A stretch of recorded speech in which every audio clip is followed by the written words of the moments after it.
औज़ुबिल्लाहिमिनश्शैतानिर्रजीम बिस्मिल्लाहिर्रहमानिर्रहीम। नाज़रीन, आज हम आपकी मुलाकात एक ऐसी शख्सियत से करवाएंगे कि जिन्होंने पाकिस्तान का नाम टूरिज़म की दुनिया में बहुत ज़्यादा जो है रोशन किया और एक ऐसे टूरिज़म सिस्टम को जन्म दिया जिसका पाकिस्तान के अंदर इससे पहले वजूद नहीं था। यकीनन ऐसी शख्सियात जो हैं वो हमारे इस मुआशरे, हमारे इस ममलिकत पाकिस्तान के लिए बाइसे इफ्तिखार हैं। तो मैं आपकी मुलाकात K2 king tourist association of Pakistan के चीफ़ एग्जेक्टिव अली अहमद ताहिर साहब से करवाने जा रहा हूं। तो अली अहमद ताहिर साहब, अस्सलाम वालेकुम। जी वालेकुम सलाम व रहमतुल्लाह।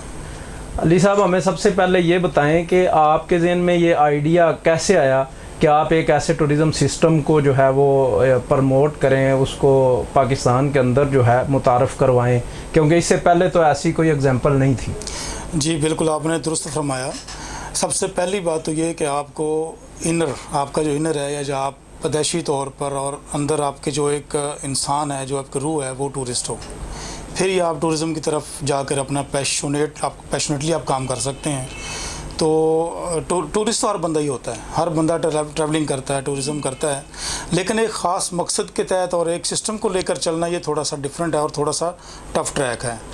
तो मुझे ट्रैवलिंग करते हुए माशाल्लाह बहुत अरसा गुजर चुका है और मैं समझता हूँ कि आधी ज़िंदगी मेरी ट्रैवलिंग की नज़र हो चुकी है। तो ये जो सिस्टम है K2 किंग्स पाकिस्तान, जिसका हमने प्लेटफॉर्म बनाया और पूरे पाकिस्तान से हमने लोगों को मोटिवेट करना शुरू किया और पाकिस्तान की टूरिज़म में पार्टिसिपेट करने के लिए हमने लोगों को सिखाया, तो उसको हमने 2013 से शुरू किया और अल्हम्दुलिल्लाह इस वक्त पूरे पाकिस्तान के हर शहर में हमारे कोऑर्डिनेटर मौजूद हैं। हम पूरे पाकिस्तान में बाइक ट्रैवलिंग को, हम बाइक टूरिज़म को प्रमोट कर रहे हैं और हमारी कोशिश होती है कि बाकी जितनी भी एक्टिविटी जिसमें नौजवान आजकल लगे हुए हैं उससे निकल कर टूरिज़म की एक्टिविटी में आए, क्योंकि ये एक हेल्दी एक्टिविटी है और इससे एक तो आपकी एक्टिविटीज़ बेहतर होती हैं, आपकी लाइफस्टाइल बेहतर होता है, दूसरा आप पाकिस्तान के लिए, इस कौम के लिए, इस मुल्क के लिए एक अच्छा काम कर जाते हैं और एक अच्छी एग्जाम्पल बना जाते हैं। अली साहब, मैंने ये देखा है कि जब से आपने टूरिज़म का ये जो बाब खोला है तो हमारे बेशुमार नौजवान जो हैं वो इस तरफ राग़िब हुए हैं। इससे एक जानिब तो हमारे नौजवानों को सेहतमंद सरगर्मियाँ मैसर आई हैं, तो दूसरी जानिब उनका ज़्यादा वक्त जो है वो इस जानिब गुज़रने से एक जानिब तो वो टूरिज़म को एंजॉय करते हैं, तो दूसरी जानिब वो पाकिस्तान के मुख्तलिफ जो इलाके हैं उनके कल्चर से जो है वो रोशनास होते हैं। तो आपकी ज़िंदगी में ये जो आपकी टूरिज़म की जो आपकी लाइफ है, इसमें कोई ऐसी ऑब्ज़र्वेशन, कोई ऐसी आपने यूनिक सा कोई लम्हा गुज़रा हो जो आपके लिए आज तक यादगार हो? जी, ऐसे बहुत सारे वाक़यात हैं मेरी टूरिज़म लाइफ में जो मेरे लिए यादगार वाक़यात के तौर पर मैं जिनको समझता हूँ।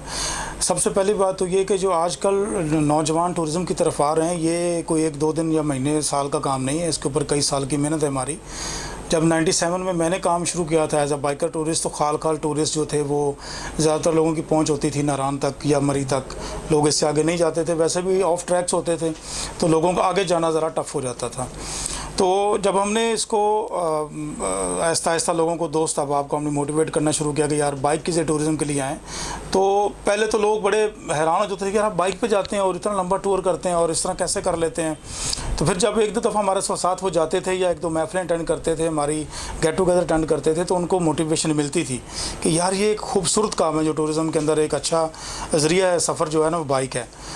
तो हम सिर्फ बाइक को प्रमोट नहीं करते हैं, हम सेफ़ टूरिज़म को, जो एक रिस्पॉन्सिबल टूरिज़म है, हम उसको प्रमोट करते हैं। उसमें हमारे बहुत सारे सेफ्टी गैजेट्स होते हैं जो हम इस्तेमाल करते हैं एज अ बाइकर, वो आम लोग इस्तेमाल नहीं करते हैं, हम उसको प्रमोट करते हैं साथ साथ। तो कहने का मकसद ये था कि नौजवान जब ये हेल्थी एक्टिविटी की तरफ आते हैं तो फिर ये जो उनकी गली मोहल्लों में बैठना और फजूल वक़्त ज़ाया करना, सिनेमा बीनी, इधर उधर ये एक्टिविटीज़ थी, वो फिर ऐसा कम होने लग जाती हैं। फिर लोग नेचर लवर हो जाते हैं, क्योंकि जब उनको पहाड़ों में लेकर जाते हैं तो पहाड़ों की एक अपनी कशिश है, एक अपनी, आप तो माशाल्लाह खुद आज़ाद कश्मीर के रहने वाले हैं और शहरी हैं, तो आपको पहाड़ों की ज़ुबान समझ आती है कि पहाड़ आपको कितना प्यार करते हैं। ये कहने की बात नहीं है कि पहाड़ बुलाते हैं, पहाड़ हमसे प्यार करते हैं और वाकई हमसे प्यार करते हैं। तो जब इंसान पहाड़ों में और अल्लाह ताला की कुदरतों में और अल्लाह ताला की जो रानाइयाँ जो अल्लाह ने इंसान के लिए बनाई हैं उनमें खो जाता है तो बहुत पॉजिटिव हो जाता है। उसमें बहुत सारी ऐसी चीज़ें ऐसी पैदा हो जाती हैं इंसान के अंदर जो माशरे के लिए भी फ़ायदेमंद साबित होती है। जैसे वो पोलाइट हो जाता है, दूसरों के लिए वो मुस्बत रवैये इख्तियार कर लेता है और कंप्रोमाइजिंग लाइफ की तरफ आ जाता है। मतलब उसमें एक जो हिजानी कैफियत होती है, जो आप कह लें कि इसके अंदर हम टेंशन ज़्यादा जो हमारा एक माहौल है माशरे का उससे निकल जाता है, तो काफ़ी सारा उसकी ज़िंदगी पे असर पड़ता है। ज़ाहिर है एक माशरे में एक इंसान दुरुस्त ठीक हो जाता है तो फिर वो काफ़ी लोगों को अपने साथ मुस्बत अंदाज में ठीक करने की कोशिश भी करता है। तो टूरिज़म बेसिकली इंसान को मुस्बत लाइफस्टाइल की तरफ लेके आती है। बरसगीर पाको हिंद में सूफिया इकराम जो हैं जिन्होंने इस पूरे जो है बरसगीर पाको हिंद में इस्लाम को फैलाया, तो ये भी अगर इसकी हिस्ट्री को पढ़ा जाए तो इसमें भी सियाहत बहुत ज़्यादा इन्वॉल्व है। जी जी। आप खुशकिस्मत इस हवाले से हैं कि पाकिस्तान में सियाहत के 4 मौसम हैं। दुनिया में कहीं भी ऐसी जो सियाहती हवाले से ऐसी सहूलत है मैसर कहीं भी नहीं है। कहीं मौसम ज़्यादा सर्द है तो कहीं ज़्यादा गर्म है और मोदिल मौसम किसी किसी जो है मुल्क को मैसर हैं। तो आप हमारे जो सामीन हैं उनको किस तरह से गाइड करेंगे कि किस मौसम में किस इलाके में उन्हें सियाहत के लिए जाना चाहिए? जी सरदार साहब, सेहत के हवाले से आपका ये सवाल बड़ा ही ज़बरदस्त है। और पाकिस्तान में जैसे कि आपने मौसमों का जिक्र किया है, मैं इससे रिलेटेड और बहुत सारी बातों का जिक्र करना चाहूँगा। पाकिस्तान में जैसा कि आपने फरमाया कि 4 मौसम होते हैं और चारों मौसम ही हमारे मुल्क में मुख्तलिफ़ एरियाज़ के हवाले से सूट करते हैं। ना सिर्फ हमारे मुल्क में 4 खूबसूरत मौसम हैं, हमारे मुल्क में अल्लाह की जो दी हुई नेमतें हैं, जैसे हम उसको मैदानी इलाके हमारे पंजाब के हैं, सिंध के हैं, इसके अलावा सिंध में हमारे डेजर्ट्स हैं, इसके अलावा हमारे पास बलूचिस्तान में चले जाएं तो कराची सिंध और बलूचिस्तान को जो 1000 किलोमीटर समंदर फेस करता है, पाकिस्तान के फेस पे आता है, 1000 किलोमीटर जवानी तक जाता है। और इसके अलावा हमारे पास बड़े नेशनल पार्क्स हैं। इसके अलावा हमारे पास ग्रीन एरियाज़ इतने ज़्यादा हैं, ग्रीन माउंटेन एरियाज़ हैं, ग्रीन फील्ड्स एरियाज़ हमारे पास हैं। हमारे पास नायाब किस्म के जंगलात हैं, जैसे कि जूनिपर्स है ज़ियारत में, सनूबर के जंगलात हैं। इसके अलावा हमारे पास देवदार के जंगलात हैं, चीड़ के दरिया पड़तल के हैं, कीमती तरीन लकड़ियों के जंगलात हैं और बेशुमार जंगलात हमारे मुल्क में मौजूद हैं। तो न सिर्फ मौसम खूबसूरत हमारे मुल्क के, हमारे मुल्क के जो ज़मीनी हक़ाइक़ हैं वो भी बड़े खूबसूरत हैं, जो कि किसी किसी मुल्क को मैसर होते हैं। और मैं समझता हूँ कि पाकिस्तान एक ऐसा वाहिद मुल्क है जिसके ज़मीनी हक़ाइक़ दुनिया से सबसे ज़्यादा खूबसूरत और बढ़कर हैं। जिसमें मैंने आपको बताया कि डेजर्ट्स हमारे पास देखें 4 बड़े डेजर्ट्स हैं, जिसमें हमारा चोलिस्तान डेजर्ट है, इसके बाद थरपारकर है, थर है, थल है, और 5वां डेजर्ट हमारा कोट डेजर्ट जो स्कर्दू में है, बहुत कम लोग जानते हैं। और वो इतना खूबसूरत डेजर्ट है जो स्कर्दू का हमारा डेजर्ट है कि उसमें अब जीप रैली भी शुरू हो चुकी है बाकायदा। और उसमें देखिए आप जो डेजर्ट आप विज़िट करें स्कर्दू का, तो एक तरफ बर्फ़ के पहाड़ लगे होते हैं और एक तरफ रेत के पहाड़ लगे होते हैं। और उस पर फिर आप जब ड्राइव करते हैं, जीप चलाते हैं या बाइक को ड्राइव करते हैं, तो उसको एक अपना मज़ा आता है। और उसको अब कमर्शियली यूज़ किया जा रहा है डेजर्ट्स को। हमारे चोलिस्तान में बहुत बड़ी रैली होती है, आपको पता है, फरवरी में पंजाब गवर्नमेंट करवाती है, अब वो इंटरनेशनल इवेंट बन चुका है। इस तरह थरपारकर में हमारे कोयले के ज़खायर हैं, बलूचिस्तान में हमारे जितने भी सोने के ज़खायर हैं, उसके कोयले के ज़खायर हैं, डीजल और पेट्रोल के ज़खायर हैं। इसके अलावा हमारे बहुत सारे ऐसे कीमती असासा जात हैं जो अल्लाह ने हमें कुदरती तौर पर अदा किए हुए हैं। तो मौसमों के हवाले से मैं ये कहूँगा, जैसे हमारे यहाँ सीज़न शुरू होता है, बाहर का मौसम ख़त्म होता है मार्च में, तो अप्रैल, मई, जून, जुलाई, अगस्त और सितंबर, बल्कि अक्टूबर तक हमारा नॉर्थ खुला होता है। इसमें आप कश्मीर विज़िट कर सकते हैं, इसमें आप कराक्रम रेंज है वो विज़िट कर सकते हैं, आप हिमालय रेंज विज़िट कर सकते हैं, आप हिंदू कश रेंज विज़िट कर सकते हैं। अब जो हमारा कश्मीर है ये हिमालय रेंज में आता है, चूँकि ये इंडिया के साथ है तो ये हिमालयन रेंज है हमारी। जो हमारा कराक्रम रेंज है ये खंजराब, हुंजा और चाइना की तरफ ये जो हमारी रेंज बनती है, ये हमारा चाइना की तरफ कराक्रम रेंज है। और अगर हम हिंदू कश रेंज की तरफ चले जाते हैं तो आपका ये सारी एजेंसियाँ पेशावर से शुरू होता है और फिर ये आपका अफ़गानिस्तान, ये सारा हिंदू कश रेंज में आता है। और हमारा हिंदू कश रेंज भी रिच कल्चर रखता है, हर एरिए में अलग एक खूबसूरत और रिच कल्चर हमारे मौजूद है। और सबसे बड़ी खूबसूरत बात यह है कि इसमें सवाल से एक और सवाल निकल आया कि पाकिस्तान एक वाहिद ऐसा मुल्क है दुनिया पूरी में जहाँ पर दुनिया के 3 बड़े पहाड़ी सिलसिले एक जगह मिल जाते हैं। और वो गिलगित के पास एक बड़ा खूबसूरत पॉइंट बनाया गवर्नमेंट ने। आप जब गिलगित का सफ़र करते हैं, गिलगित से पहले जो है वो बुनी आता है, बुंजी आता है। बुंजी के साथ ही जो है ना, जहाँ पे इसका नंगा पर्वत का व्यू पॉइंट है, थोड़ा सा अगर ट्रैवल करें तो आपको तीनों रेंज मिलती हुई दिखाई देती हैं। लिखा हुआ वहाँ पर कि ये कराक्रम आ रही है, हिमालय आ रही है और ये हिंदुकुश आ रही है। तो पाकिस्तान में जो कुदरती अल्लाह ताला की तरफ से हमारी नेमतें हैं जो अल्लाह ने हमें दी हैं, उसको शुमार करना बड़ा मुश्किल काम है। और मौसम तो हम सारे इंजॉय करते हैं माशाल्लाह। अब लाहौर जैसे शहर में भी हम सारे मौसम इंजॉय करते हैं। बाहर का अपना रंगीनी खूबसूरती है, बरसात की बरखा की अपनी खूबसूरती है, सर्दी की अपनी खूबसूरती है, और मई जून की गर्मियों की अपनी खूबसूरती है यहाँ पर। तो इस तरह पूरा मुल्क हम विजिट कर सकते हैं। मैंने आपकी ये जो गुफ्तगू सुनी तो इसमें मुझे ऐसे लगा कि जैसे हम पूरा पाकिस्तान घूम आए हैं, और आपने पाकिस्तान की बायोग्राफ़ी जो है उसको इतना अच्छे अंदाज से पेश किया।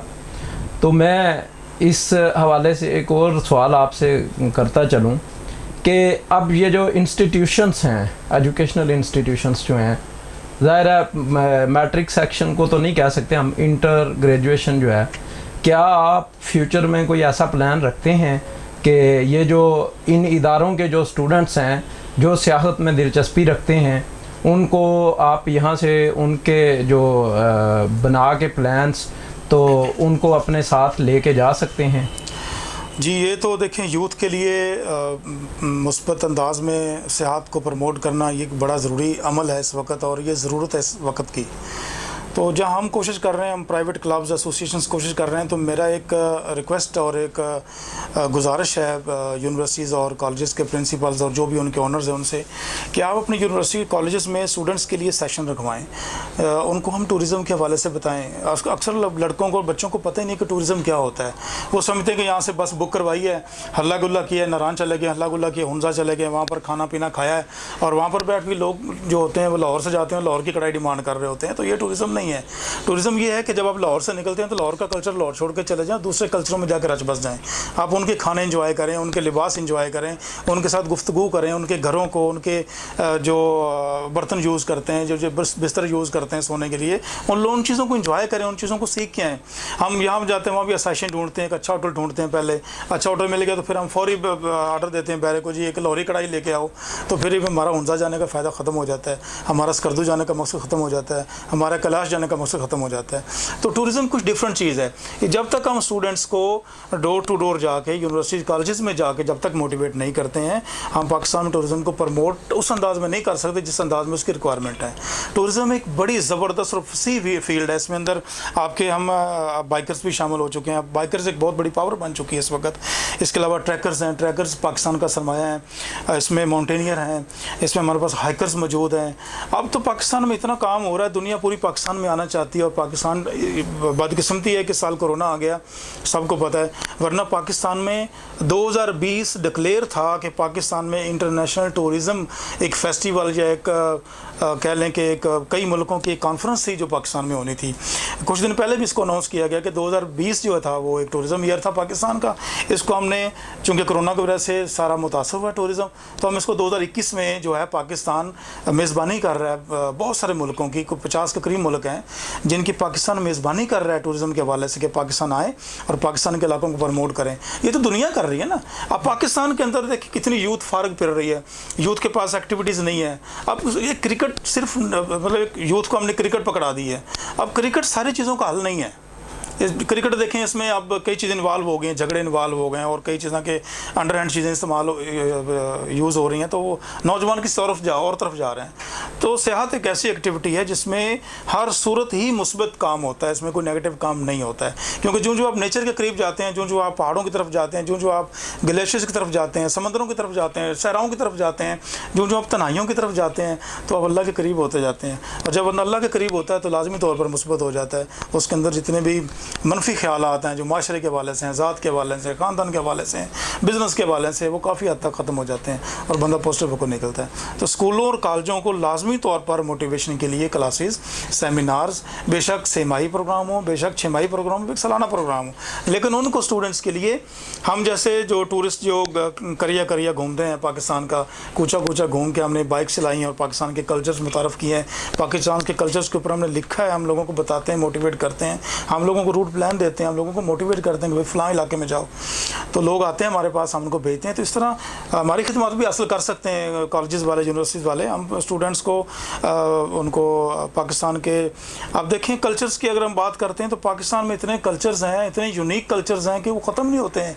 आप उनके बारे में जितना मर्जी स्टडी कर लें। सबसे बड़ा कल्चर हमारे पास इंडस सिविलाइजेशन है, और वो 6-7 हज़ार साल पुराना कल्चर हमारे पास। और वो देखें कहाँ से इंडस शुरू होता है, लद्दाख और तिब्बत से शुरू होता है, मानसर झील से आपका इंडस शुरू होता है, दरिया सिंध जो है, और कहाँ कराची में आकर गिरता है। हज़ारों किलोमीटर सफ़र करता है, और इस हज़ारों किलोमीटर के दरिया ने हज़ारों साल पुरानी तहजीबों को बचा कर रखा हुआ है। उसमें सरफ़रिस्त आपकी तहजीब मोहनजोदड़ो है। इसके अलावा आप आगे चलते जाते हैं, इतनी भी तहजीबें फली फूली हैं दुनिया में, वो दरियाओं के किनारों में फली फूली हैं।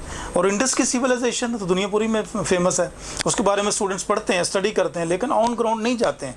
रियलिटीज़ कुछ और हैं, पढ़ते हम कुछ और हैं। तो स्टूडेंट्स के वफद, हम लोग ठंडी इलाकों में ले जाते हैं, नारायण चलेगा जी मुतालियाती टूर हो रहा है। मुतालियाती टूर का मकसद ये नहीं होता कि आप ठंडे इलाकों में जाएँ, अल्लाह गुल्ला करें, काफ़ी चाय पकौड़े खाएँ और वहाँ पर तस्वीरें सेल्फियाँ बनाएँ और जीप सवारी करके वापस आ जाएँ, ऐसा नहीं है। स्टडी टूर का मतलब होता है कि आप लोग बच्चों को सिखाने के लिए लेकर जाएं, हमारी तहजीबें क्या हैं, हमारे कल्चर्स क्या हैं, हमारे लोग पहनते क्या हैं, हमारे लोग खाते क्या हैं। पाकिस्तान इतना लकी मुल्क है, इतना खुशकिस्मत मुल्क है हमारी आवाम कि यकीन जाने मैंने ट्रैवल किया आल पाकिस्तान, तो तकरीबन हर 300 किलोमीटर बाद हमारा लिबास बदल जाता है लोगों का, हम लोगों की ज़ुबान बदल जाती है, हम लोगों का रहन सहन बदल जाता है। तो ऐसा किसी मुल्क में हो सकता है कि 200-300 किलोमीटर सफ़र करें और आपका कल्चर बदल जाए?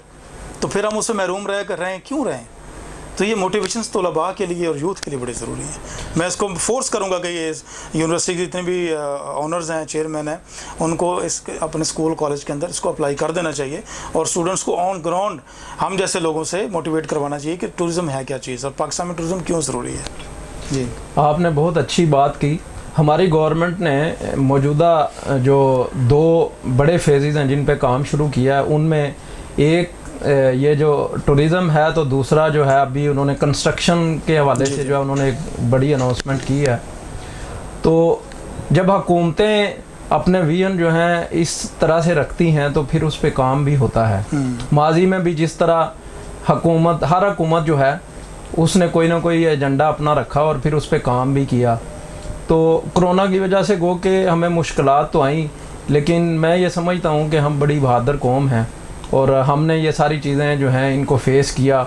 और आपने देखा कि ये पीछे ईद उल अज़हा गुज़री, तो हमारे जो लोग थे उनके जो जज्बात थे और उनका जो सेलिब्रेशन का अंदाज़ था वो नहीं बदला।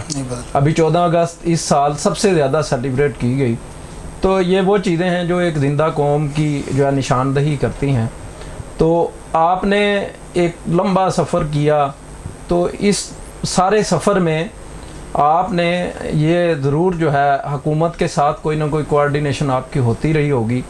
तो आप क्या समझते हैं कि हुकूमत ने आपका किस हद तक जो है आपका साथ दिया और किस हद तक आपको माजी की या मौजूदा हुकूमतों से कोई गिला है, या आप मज़ीद रिफॉर्म्स चाहते हैं कि वो ये करें और उससे ये सियाहत की इंडस्ट्री जो है मज़ीद फले फूले?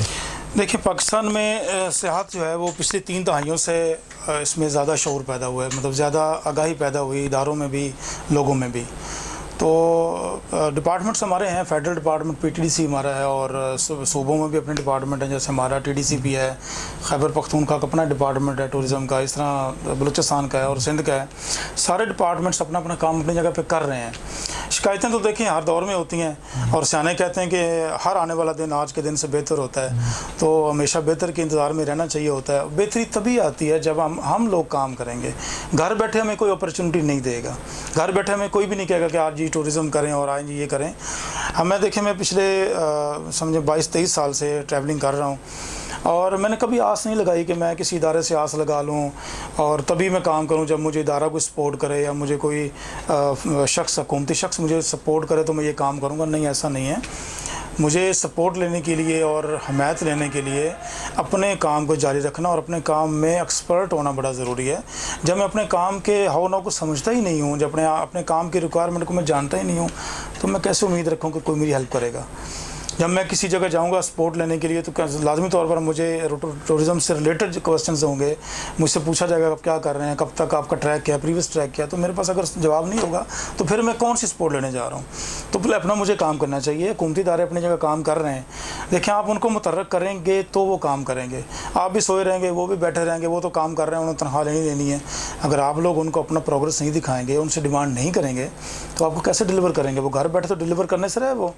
तो इदारे आप ज़्यादा मुतर्रक हो रहे हैं, उसकी वजह ये है कि ये जो गवर्नमेंट आई है PTI की, इनका एजेंडा जो है, इनके आप कह लें कि जो मंशूर है उसके अंदर ये सेहत की प्रमोशन जो है ना वो उन्होंने शामिल की हुई है। और उन्होंने अनाउंसमेंट की पहले दिन से कि हम सेहत को प्रमोट करेंगे। और हमारे जो वज़ीर-ए-आज़म है इस वक्त के हुकूमत पाकिस्तान के, वो भी बड़े अच्छे ट्रैकर भी हैं और सेहत से प्यार करते हैं, दुनिया घूमे हैं, तो उनको सेहत की अहमियत का पता है। क्योंकि अगर हमारे पाकिस्तान के दूसरे इदारे इतनी प्रोग्रेस नहीं दे रहे हैं, इतना को हमारा इकॉनमी को सपोर्ट नहीं कर रहे हैं, तो टूरिज़म एक ऐसा इदारा है जिसके अंदर इन्वेस्टमेंट सिर्फ इतनी है कि आपने लोगों को इन्वाइट करना है, उनको एक अच्छा इन्वायरमेंट देना है, उनको सेफ़ इन्वायरमेंट देने की कोशिश करनी है और उनको तरगीब देनी है। तो आपका पैसा नहीं आना है, हर तरह से आना। देखिए हमारे पास मैं एक मिसाल देता हूँ आपको, माउंट एवरेस्ट की मिसाल देता हूँ। वो नेपाल में है, आप सब जानते हैं, और एक बड़ी चोटी है जो दुनिया की बुलंद तरीन चोटी है, माउंट एवरेस्ट। और एक नेपाल पूरा मुल्क उस चोटी की जो कमाई है ना टूरिज़म की, उसकी मैशत उसके ऊपर टिकी हुई है। तो हमारे पास देखें कितने हैं, 8000 कितने हमारे पास हैं। हमारे पास K2 है, हमारे पास मिशा ब्रूम है, ब्रॉड पीक है, नागा पर्वत है, रकापोशी है। हमारे पास कितने 8000 हैं। क्या हम उनसे पैसा फ़ायदा नहीं उठा सकते हैं। दुनिया पाकिस्तान के K2 और नागा पर्वत के लिए लोग आते हैं। साल आप देखें, साल की अगर रिपोर्ट चेक करें आप, इसकी पाटा उसकी जो उनकी है एसोसिएशन इस्लामाबाद में है पाटो, अगर उसकी आप रिपोर्ट चेक करें तो यकीन जाने कितने लोग अपनी जान कमा देते हैं पहाड़ों के इश्क में।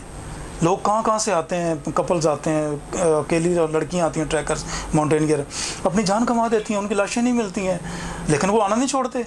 वो प्यार करते हैं पाकिस्तान के पहाड़ों से, वो आते हैं। तो पाकिस्तान की इकॉनमी के लिए, पाकिस्तान की इकॉनमी को सपोर्ट करने के लिए पाकिस्तान की टूरिज़म इंतहाई ज़रूरी चीज़ है। हम कहें कि हम बस इदारे सब कुछ करेंगे, ऐसा नहीं है। मैं अपनी जगह कोशिश कर रहा हूँ, मैं सॉफ्ट इमेज पाकिस्तान का पेश कर रहा हूँ, मैं पाकिस्तान की तस्वीरें, मुख्तलिफ इलाकों के कल्चर्स दिखाता हूँ, अपने सफ़रनामे लिखता हूँ, लोग उसको फॉलो करते हैं और मुझे खुशी होती है कि लोग मेरे सफ़रनामों को फॉलो करते हैं और उस जगह पर जाते हैं। ना सिर्फ हमारे नेशनल लोग बल्कि इंटरनेशनल हमारी जो कम्यूनिटी है, टूरिस्ट कम्यूनिटी, बाइकर कम्यूनिटी, मुझे फॉलो करती है और सफ़रनामों को देखती है, पढ़ती है। और मुझे और ज़्यादा खुशी होती है जब मेरे अपने हम वतन जो पाकिस्तानी टूरिस्ट हैं पूरे मुल्क से फ़ोन करते हैं और रूट प्लान लेते हैं, टूर प्लान बनाते हैं मुझसे, और उनको मैं तरतीब से बना के देता हूँ, तो वो ट्रैवल करके बड़े हैप्पी होते हैं। तो अपना काम मैं अगर कर रहा हूँ तो मुझे किसी से सपोर्ट की ज़रूरत है। बाकी इदारे में प्रमोट करते हैं। हमने पाकिस्तान की तारीख़ में पहली बार पाकिस्तान के बाइकर्स और जीपर्स ने ISPR के साथ मिलकर 2017 में एक तारीख़ी रैली हमने की है। CPAC का मंसूबा था, पाकिस्तान के पीस को प्रमोट करना था, तो हमने खंजराब से गवादर तक हमने एक पीस रैली की ISPR आर्मी के साथ मिलकर। तो इससे बढ़कर इदारे में क्या सपोर्ट करेंगे। वो बाइकर्स को यूज़ कर देंगे, यार आप पाकिस्तान का सॉफ्ट इमेज दुनिया को दिखाएँ, तो हम दिखा रहे हैं। अब हमारा TDCP है, पंजाब का टूरिज़म का इदारा है, हमें बाइकर्स को एक फेडरेशन बना के दे रहा है। हम बाइकर्स का क्लब उसने बनाया, हम उसके अंदर बहुत सारे प्रोग्राम्स रखते हैं जिसमें बाइकर्स की वेलफेयर है, टूरिज़म की प्रमोशन है। स्कूल और यूनिवर्सिटी में जाकर हमारे जो सेमिनार्स हैं वो हमने उसको तरतीब देने हैं। हमारे फ्यूचर प्लान बहुत बड़े हैं और ये सारे किस लिए हैं, किसी के इंतज़ार में नहीं बैठे हुए, हम अपना काम किए जा रहे हैं। अब जब अपना काम कर रहे हैं, एक यूथ की पावर बनती जा रही है, तो पावर के पीछे तो हर को आता है, पावर तो अपना काम निकलवा लेती है, तो लाजमी इदारे काम करेंगे। तो हमें किसी का मुंह देखने से बेहतर है कि अपना काम करके दिखाओ, लोग आपका मुंह देखें कि यार ये क्या कर रहा है। तो इंशाल्लाह हमारी कोशिश ऐसी है कि पाकिस्तान में सेहत हमने खुद प्रमोट करनी है और किसी से उम्मीद रखे बगैर हमने काम करते जाना है। और पाकिस्तान में जो बाइकिंग टूरिज़म है ये तो बड़ी चीप है, बहुत सस्ती है। इसमें आम बंदा भी अपने 70 पर निकल सकता है। ज़रूर नहीं कि आपके पास कोई बड़ी कोई हैवी किस्म की बाइक हो तो आप निकल सकते हैं। आपका जज्बा, पैशन आपको लेके जाता है। आप 70 लेके जाएँ, 125 पे जाएँ, 100 पे जाएँ, 150 पे जाएँ, 250 पे जाएँ, 400 पे जाएँ। लोगों के पास 1200 cc मोटरसाइकिलें हैं, लोग ट्रैवल करते हैं। जिसके जितना जेब इजाज़त देती है वो बाइक खरीद लेता है। तो सेहत कीजिए, किसी का मुंह ना देखिए, किसी की सपोर्ट का इंतज़ार मत कीजिए, अपना काम कीजिए, इंशाल्लाह लोग आपके पीछे होंगे, आपको फॉलो करेंगे। एक बाइकर जो है उसको कौन कौन से सेफ्टी मैयर्स दरकार हैं, और एक आम बाइकर जो है वो सियाहत के लिए अगर निकलता है तो उसे मिनिमम कितने उसके पास जो है एक्सपेंसेस होने चाहिए, और उसे कौन से जो है वो सियाहती जो प्रिंसिपल्स हैं, असूल हैं, उनको फॉलो करना चाहिए कि जिससे उसकी ज़िंदगी भी सेफ़ रहे और उसकी सियाहत की ये ख्वाहिश जो है ये भी पूरी हो। देखिए, सबसे पहले जो बाइक एक ऐसी सवारी है जिसे हम शैतानी चरखा भी कह देते हैं, और अमूमन हमारे पास जो फैमिली के सामने केसेस आते हैं वो वन व्हीलिंग के हैं, और नौजवान जो लड़के हैं वो एक्सीडेंट से उनकी डेथ भी हो जाती है और इस तरह की कैजुअलिटी आती रहती हैं। तो एक बुरी एग्जांपल जो है ना वो बनी हुई है। तो फैमिलीज़ खौफज़दा हो जाती हैं कि अगर कोई बाइक पे यहाँ लोग गिर जाते हैं तो आप पहाड़ों में जाते हैं, डेजर्ट्स में जाते हैं और हज़ारों किलोमीटर सफ़र करते हैं, तो ये कैसे बाइक पे हो सकता है। तो आप शहर में बाइक चला रहे हो या आप मुल्क पूरे में जा रहे हो, आप कहीं भी जा रहे हो, सेफ्टी बेसिक चीज़ है। उसकी सेफ्टी का सबसे पहला नंबर हमारे ज़हन में ख्याल आता है वो हेलमेट का है। और मेरी रिक्वेस्ट है लोगों से कि हेलमेट जो 200-250 वाला हेलमेट जो होता है ना, वो आपको चालान से तो बचा सकता है लेकिन आपको मौत से नहीं बचा सकता। तो प्लीज़ आप चालान से मत बचिए, अपनी ज़िंदगी को बचाइए। अच्छा हेलमेट लीजिए, 3-4 हज़ार से अच्छा हेलमेट शुरू हो जाता है। एक दफ़ा आपने परचेज़ करना है, आप परचेज़ कर लें। ये तो एक आम बाइकर की बात करूँ कि उसकी सेफ्टी कितनी ज़रूरी है, क्योंकि एक बाइकर अगर वो लड़का है तो उसके माँ बाप की वो ज़िंदगी है, माँ बाप का फ्यूचर है वो। अगर वो शादीशुदा है तो उसके पीछे बच्चे हैं, और इस तरह पूरी फैमिली सेटअप हमारा, हम फैमिली सिस्टम में रहते हैं। तो कोई जब दुनिया से कोई चला जाता है तो फिर पछतावा रह जाता है, फिर दूसरों के लिए पछतावा रह जाता है। तो सेफ्टी बुनियादी चीज़ है। हेलमेट सबसे बेहतरीन चीज़ है। हेलमेट के साथ साथ अगर आप अच्छे शूज़ इस्तेमाल करें, आप कैंची चप्पल में, हवाई चप्पल में या इस तरह की प्लास्टिक की चप्पल में बाइक चलाते हैं तो वो किसी भी तरह आपको सपोर्ट नहीं करती, वो आपको नुकसान की तरफ ले जाती है। तो कोशिश करें आप जब बाइक ड्राइव करते हैं तो शूज़ पहने अच्छे। और उसके अलावा जब बाइकर टूरिस्ट आप काम कर रहे हैं तो उसके लिए और बहुत सारी चीज़ें हैं। हमारे पास बॉडी आर्मर होते हैं, इसके अलावा हमारे पास सेफ्टी गियर्स होते हैं, जो नी पैड है हमारे पास और एल्बो पैड हैं। इसके अलावा हमारे पास बाइकर जैकेट्स होती हैं, बाइकर ट्राउज़र होते हैं। वो एक इन्वेस्टमेंट है आपकी। प्रोफेशनल बाइकर तो वो चीज़ें यूज़ करता है, लेकिन आम बंदे के लिए मेरा ये पैगाम है कि वो सेफ्टी के बगैर बाइक ड्राइव ना करें। हेलमेट जो है ना वो इंतहाई ज़रूरी चीज़ है। हेलमेट के बगैर आप जो है चलाएंगे तो आप अपना भी नुकसान करेंगे और दूसरों को नुकसान करेंगे। दूसरा आपका सवाल था कि बजट कितना होना चाहिए एज अ बाइकर। तो बजट हमेशा डिपेंड करता है कि आप घर से निकलते हैं तो आपने खाना खाना है, तो बजट आप अपने खाने को डिसाइड करेंगे कि यार मैंने आज लाहौर बरोस से बरोस खाना है तो मुझे 1000 का बरोस मिलेगा। अगर मैंने पीसी में जाना है तो मेरा लाजमी तौर पर 2-2.5 हज़ार रुपये खर्च हो जाएगा। तो मकसद तो खाना खाना होता है। और अगर मैं किसी आम होटल बैठता हूँ 200 में खाना खा सकता हूँ, 50 रुपये में खाना खा सकता हूँ। तो ये मैं मिसाल इसलिए दे रहा हूँ कि टूर भी जो आप बाइक करते हैं ये भी दिनों पे डिपेंड करता है, आपके डेस्टिनेशन पे डिपेंड करता है कि आप कितने दिनों के लिए जा रहे हैं, कितना लॉन्ग ट्रैवल करेंगे, कितने किलोमीटर करेंगे, किस एरिया में जा रहे हैं। आप जैसे सिंध एरिया में जाते हैं तो आपको वहाँ पे होटल नहीं मिलते हैं, आपको लाजमी अपने रेफरेंस मेंटेन करके जाना पड़ता है कि आप उन लोगों की मेहमानदारी में रहें। अगर आप नारान जाते हैं, मरी जाते हैं तो आपको होटल महंगे मिलते हैं, नारान जाते हैं होटल महंगे मिलते हैं, हुंजा जाते हैं होटल महंगे मिलते हैं। मुख्तलिफ एरियाज़ के अपने रिक्वायरमेंट्स हैं। तो बजट तो आपकी ट्रैवल जो प्लान है, जो रूट प्लान है, जो ट्रैवल आपकी आपने मैनेज किया हुआ उसके मुताबिक आप बनाएंगे। तो बाइक का ख़र्चा ये होता है कि जहाँ गाड़ी आपकी एक लीटर में 8-10 किलोमीटर कर रही पहाड़ी एरिया में, तो बाइक 40 किलोमीटर करती है। तो सबसे पहली बचत तो आपकी फ्यूल की बचत आ जाती है। फिर आप उस अपनी आज़ादी के साथ आप कहीं भी रुक सकते हैं, तस्वीरें बना सकते हैं, आप अपने वीडियो शॉट्स कर सकते हैं, आप वीलॉग बना सकते हैं। तो वो बाइक सबसे बेहतरीन ज़रिया है। आपको जो वीएन है वो खुल जाता है। और बाकी आप कैंपिंग करते हैं, हम टूरिस्ट होते हैं, कैंपिंग करते हैं, तो वो जो हमारा पर नाइट होटल का ख़र्चा होता है वो बिल्कुल सेव हो जाता है। तो जो आप इस फील्ड में आते जाते हैं, एज अ बाइकर टूरिस्ट बनते जाते हैं, तो आपके रेफरेंस मेंटेन होते जाते हैं। आपके बहुत सारे ऐसे दोस्त हैं जो आपको होस्ट कर लेते हैं, आपको घरों में ठहरा लेते हैं, आपको होटल में भी इतने चार्जेस हमसे नहीं लिए जाते, वो दीद लिहाज करते हैं बाइकर्स का, क्योंकि इस्लाम दुआ अच्छी होती है, हम लोगों को रेफ़र भी करते रहते हैं। तो इसलिए हमारा बजट थोड़ा लो हो जाता है। बाकी जैसा टूर करेंगे आप, वहाँ पर आप जाते हैं स्कर्दू में जाते हैं, आप किसी 5 स्टार होटल में ठहरते हैं, होटल वाना में या मैरियट में, आप गिलगित में जाते हैं तो बड़े होटल में ठहरते हैं, तो ज़ाहिर आपको पर नाइट 20-25 हज़ार पड़ेगा और वही होटल 1500 का मिल जाता है। तो आपका लाइफस्टाइल है कि आपने उसको कैसे मेंटेन करना है। तो अब ये जो टूरिज़्म का या सेहत का या जो टूर का बजट होता है वो आपकी पॉकेट के हिसाब से होता है, उसका मेंटेन अपनी पॉकेट के हिसाब से करते हैं, अपनी ताकत के हिसाब से करते हैं। जितना चाहेंगे, जितना गुड़ डालेंगे, मीठा होता जाएगा। आप पाकिस्तान के अंदर आपने जो है अपनी ऑर्गेनाइजेशन के हवाले से बेशुमार टूर्स किए, कभी कोई फॉरेन कंट्री से भी कोई बाइकर्स जो हैं वो आए और उनके साथ भी कोई टूर्स जो हैं उनमें आप गए और उसमें आपका तजर्बा कैसा रहा? जी, पाकिस्तान में इस वक्त कोई 200 अबव बाइकर्स क्लब जो हैं वो वर्किंग कर रहे हैं। और तकरीबन हर बाइकर क्लब के जो प्रेसिडेंट हैं या चेयरमैन हैं उनके रिलेशन जो हैं वो इंटरनेशनल बाइकर कम्युनिटी से हैं। वैसे मेरे भी हैं, तो हम लोगों को होस्ट करते रहते हैं। हमारे पास बाइकर्स इंडोनेशिया से, मलेशिया से, इटली से, उसके अलावा जर्मनी से हमारे पास बाइकर्स आते हैं। हम उनको होस्ट भी करते हैं, हम उनको विज़िट भी करवाते हैं, हम उनके साथ ट्रैवल भी करते हैं और उनको हम एक अच्छा इमेज देकर यहाँ से रुखसत करते हैं कि पाकिस्तान एक जो है वो अच्छा मेज़बान मुल्क है। यहाँ के लोग प्यार करने वाले हैं, हमारे कल्चर के अंदर, हमारी खूह के अंदर मेहमान नवाजी शामिल है। तो वो लोग बड़े हैप्पी होकर जाते हैं और इसी तरह ही पाकिस्तान का नाम रोशन हो रहा है ना। हम सॉफ्ट इमेज दे के भेजते हैं। हम कोशिश करते हैं कि हम अपनी जेब से खर्च करके, हालांकि दुनिया पूरी में अगर आप इंटरनेशनल कम्युनिटी में आप ट्रैवल करते हो तो आपको अंदाज़ा होगा, लोग अमेरिकन सिस्टम के तहत पे करते हैं अखराजात को। आप किसी के घर ठहर नहीं सकते हैं जाके, और होटल में भी ठहरते हैं अगर तो वो कंट्रीब्यूशन देनी पड़ती है। तो पाकिस्तान एक ऐसा मुल्क है दुनिया में जहाँ पर हम मेहमान को सार आंखों पर बिठाते हैं, अपने घर उनके लिए खोल देते हैं। अब 15-20 दिन, महीना वो हमारे घर ठहरते हैं तो हम उनको खाने के पैसे नहीं लेते हैं, वरना दुनिया में ऐसा कहीं नहीं है। ये सिर्फ पाकिस्तान में ऐसा होता है कि हम लोगों के लिए अपने दरवाजे खोल देते हैं, दुनिया में लोग पैसे चार्ज करते हैं। अली साहब, आपसे एक मुफस्सल गुफ्तगू रही, इंशाल्लाह आइंदा भी सीटिंग्स होंगी, तो आप कोई ऐसा प्रोग्रेसिव मैसेज देना चाहते हो अपनी पाकिस्तानी कौम को कि जिससे जो है वो अपने इन फ्यूचर जो है वो अपनी ज़िंदगी की कोई नई शुरुआत या अपनी ज़िंदगी में कोई तब्दीली ला सकें? जी, मेरे से एक मैसेज में 2-3 मैसेज शामिल होंगे।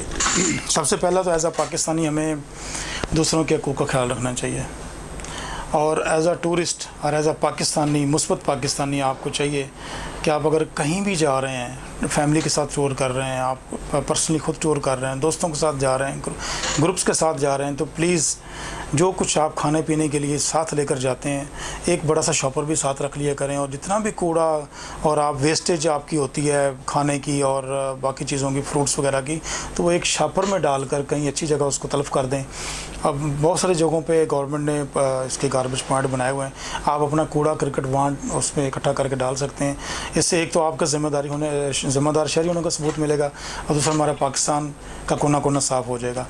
दूसरा ये था कि आजकल बड़ी सख्त ज़रूरत है प्लांटेशन की। पाकिस्तान में ग्रीन पाकिस्तान एक प्रोग्राम चल रहा है गवर्नमेंट की तरफ से, तो अपनी ज़िंदगी में कम से कम एक दरख्त, कम से कम मैं बात कर रहा हूँ, कम से कम एक दरख्त ज़रूर लगाएं। हो सकता है कि वो उसका फल या उसका साया आप इंजॉय ना कर सकें, लेकिन आने वाली नस्ल उसको इंजॉय करे और आपको दुआएं दे। दरख्तों की अशद ज़रूरत है पाकिस्तान में, और खुदारा जो लोग इसके ऊपर अपने इख्तियार रखते हैं कि वो दरख्तों को बचा सकते हैं, तो प्लीज़ दरख्त कटने से बचाएं। दरख्त लगाने बहुत मुश्किल हैं, काटने बड़े आसान हैं। ये आने वाली नस्लों के लिए बड़ा ज़रूरी है। फिर हमारा पानी का ज़ख़ीरा कम होते जा रहे हैं, हम पानी को बेदरेग इस्तेमाल करते हैं, घरों में भी, इधर उधर भी। आप उन लोगों को, उन इलाकों को विज़िट करें जहाँ पर लोग एक एक बूंद को तरस जाते हैं। आप थरपारकर में जाएँ, आप सिंध के बहुत सारे इलाकों में जाएँ जहाँ लोग पीने के पानी के लिए तरस रहे होते हैं। बाकी ज़रूरियात तो बड़ी दूर की बात है, और हम लोग सारा दिन पानी ज़ाया करते हैं। गाड़ी धोना शुरू करते हैं, पाइप चल रहे होते हैं, और हमें अल्लाह की इस बड़ी नेमत का एहसास नहीं है। इस नेमत का खुदा एहसास करें। और बस यही मैसेज है मेरे कि एज़ आ पाकिस्तानी के लिए कुछ करें, ताकि हो सकता है कि आप गुमनाम हो जाएं, लेकिन आपका किया हुआ काम आपका नाम रोशन कर जाए। अली भाई, आपसे गुफ्तगू बहुत अच्छी रही, और नाज़रीन, ये अली भाई ने बहुत बड़ी बात की सफाई के हवाले से। तो हम अपने गिरदोबेश की सफाई कर लें, अपने दिलों की सफाई कर लें, ज़हनों की सफाई कर लें, और इसीलिए सफाई को निसफ़ ईमान का दर्जा दिया गया है। तो इसके बाद जो है हमें मुआशरे में बुराइयां नज़र नहीं आएंगी। तो इसलिए ज़रूरी है कि हम अली भाई के इस मैसेज पर जो है हम सब अमल करें, और इसी के साथ दीजिए इजाज़त। इंशाल्लाह मुलाकात होगी अगली वीडियो में। अल्लाह हाफिज़।